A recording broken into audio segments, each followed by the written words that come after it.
Γεια σας, είμαι η Νικολέτα και αλλιώς η Κοφρέτα και καλώς ήρθατε στο κανάλι μου. Όσοι από εσάς παρακολουθείτε το site μου, θα έχετε δει ότι πέρυσι περίπου τέτοιο καιρό έχω ανεβάσει ένα βίντεο στο οποίο παρουσίαζα κάποια καλλιτικά και κάποια προϊόντα ομορφιάς που μου άρεσαν. Έκτοτε όμως δεν ανέβασα κάποιο άλλο βίντεο. Η αλήθεια είναι ότι ακόμα και τώρα νιώθω λιγάκι τρακαρισμένη με το θέμα του όλου βίντεο, οπότε συγχωρέστε με αν φαίνομαι κάπως. Το τελευταίο καιρό όμως λαμβάνω αρκετά μηνύματα από εσάς που με ακολουθείτε και σας ευχαριστώ πάρα πολύ γι' αυτό. Και μου προτείνετε να ανεβάσω κάποιο βίντεο, όχι κάτι συγκεκριμένο, έχουν πει να ανεβάσω κάποιο βίντεο για το τι τρώω κάθε μέρα ή με ένα βίντεο για το τι φοράω κάποια μέρα και να δείχνω ένα-ένα τα κομμάτια. Οπότε σκέφτηκα ότι είναι ξανά μια ευκαιρία να επανέλθω και εγώ στον κόσμο του YouTube. Οπότε γεια σας ξανά. Σκέφτηκα πως θα ήταν καλό για πρώτο βίντεο να μιλήσω λιγάκι για μένα, για εσάς που δεν με γνωρίζετε και να πω πώς ξεκίνησα και εγώ να ασχολούμαι με το χώρο του blogging. Το blog μου το έχω περίπου 4 χρόνια, αν δεν κάνω λάθος, δεν είμαι και σίγουρη. Και στην αρχική του μορφή το είχα μαζί με μια άλλη κοπέλα, μαζί με την Έλενα. Η Έλενα τώρα είναι μια πολύ πετυχημένη σχεδιάστρια κοσμημάτων.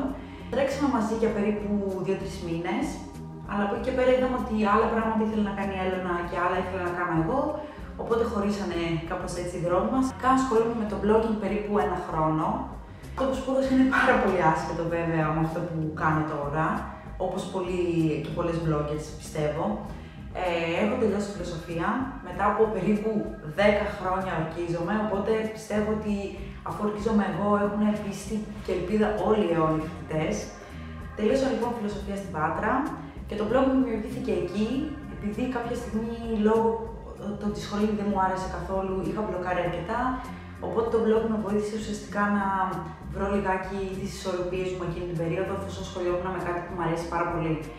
Ο λόγος που αγαπάω πολύ αυτό που κάνω είναι ότι για μένα το blog δεν είναι μόνο απλά να δείχνεις τι ρούχα φοράς ή τι αξεσουάρ φοράς ή το πώς βάφεσαι. Είναι για μένα καθαρά ένας τρόπος έκφρασης, να εκφράσεις στοιχεία του χαρακτήρα σου, να εκφράσεις την προσωπικότητά σου, να εκφράσεις την ψυχοσύνθεσή σου εκείνη την περίοδο. Είναι πολλά παραπάνω πράγματα από όσο νομίζουν οι περισσότεροι. Ευχαριστώ όλους εσάς που με ακολουθείτε και μου αφήνετε τόσο ωραία σχόλια και που στέλνετε και τόσο ωραία μηνύματα.